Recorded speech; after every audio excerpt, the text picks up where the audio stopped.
Hello সবাইকে, আবার ফিরে আসলাম একটা নতুন ভ্লগ নিয়ে। তারাপীঠ ভ্লগ। এবছর তারাপীঠ স্ট্রেট কলকাতা হয়ে যেতে পারিনি। আমি পাটনায় ছিলাম এন্টায়ার মার্চ। তো আমাদের প্ল্যানিং হলো যে আমরা যাব তারাপীঠে হোলির সময়। তো পাটনা থেকে স্ট্রেট বন্দে ভারত নিয়ে আমি পৌঁছে গেলাম কলকাতা। বাট কলকাতা পৌঁছানোর আগে বলা উচিত যে ফার্স্ট টাইম আমি বন্দে ভারত অ্যাভেল করলাম। Nice experience. আমার টোটাল জার্নিটা ছিল হচ্ছে অ্যারাউন্ড 5 আওয়ার্স অ্যান্ড খুব সুন্দরভাবে টাইমিং মেনটেন করে। Food was good, the service level was as expected from a flagship train, I would say. It was really nice. খুব সুন্দরভাবে জার্নিটা আমি করলাম এবং ঠিক টাইম মতন আমি পৌঁছে গেলাম কলকাতা মা তারার জন্যে। মা তারাই টানলো আশা করি। আবার তারাপীঠ যাত্রা শুরু হচ্ছে। তো পৌঁছে আমি সেদিন আমার শ্বশুরবাড়ির দিকে চলে গেলাম, কেননা আমরা পাইনি ট্রেনের টিকিট। তো আমি, আমার ওয়াইফ, আমার শালি এবং আমার শালির মামি, আমরা চারজনে মিলে একটা গাড়ি বুক করি। আর গাড়ি বুক করে আমরা বেরিয়ে পড়লাম আমাদের জার্নির জন্যে। আমরা সেই দিনই পরের দিন, আমি যেদিন পৌঁছলাম তার পরের দিন সকালবেলা আমরা বেরিয়ে পড়লাম তারাপীঠের দিকে গাড়িতে করে। তো আমার শাশুড়ি মা, আমার ভাই মামা সবাই মিলে ওই দিনই 8টার মনে ট্রেন ছিল, ওরা 8টা ট্রেনটা ধরলো। আর আমরা সকাল 6টায় বেরিয়ে পড়লাম তারাপীঠের দিকে এবং গাড়িতে করে প্রথমবার।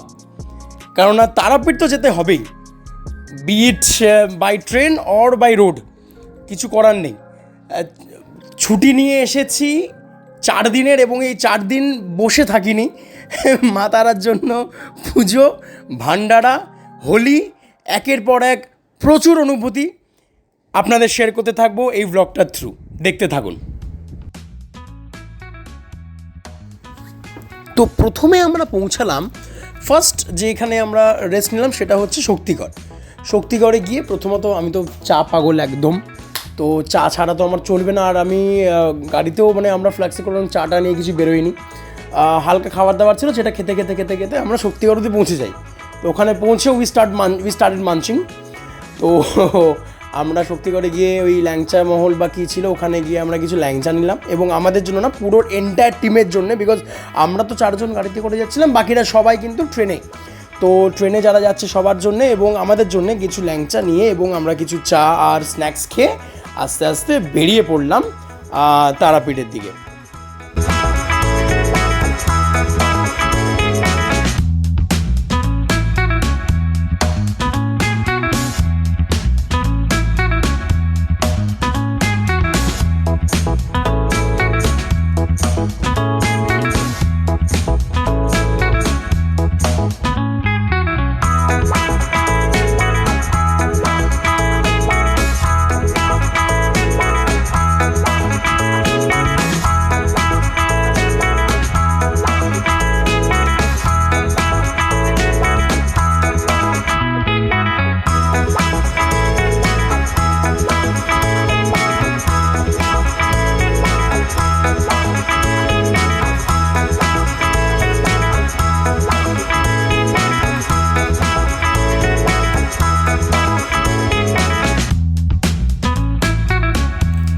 কিছুটা এগোতেই আমরা দেখতে পেলাম এত গরমের মধ্যেও কোথাও এক জায়গায় শ্রীকৃষ্ণের পুজো শুরু হয়েছে। বেশ ঢাক ঢোল বাজিয়ে রাস্তার মাঝখানে লোকেরা দাঁড়িয়ে আছে, একটা বেশ সুন্দর পুজো অনুভূতি। অফকোর্স একটুখানি ডিলে হয়েছিল ওইখানে আমাদের গাড়ি পাস করতে, but it didn't matter, because after all আমরা পুজো করতেই যাচ্ছি। তো রাস্তার মাঝে যদি আমরা ঢাক ঢোল দেখি, এটা আরও বেশি এটা adds on to our enthusiasm, আর এই এনার্জি আরও বেশি যেন পেয়ে যাই। তো বেশ সুন্দর লাগলো, সবাই মিলে রাস্তা ধারে ধারে ঠাকুরের জন্য প্রসাদ রেখে দিয়েছিল। আর এই পৌঁছে গেছি আমরা Tarapith. Oh my god, I am so excited. আমি ভিডিওটা দেখতে দেখতে কত এক্সাইটেড হয়ে যাচ্ছি। Like I am so much into the tour right now. আমি যেন as if I am going again to Tarapith with you guys. দেখতে থাকুন, আস্তে আস্তে আরও অনেক অনুভূতি শেয়ার করছি আপনাদের সাথে।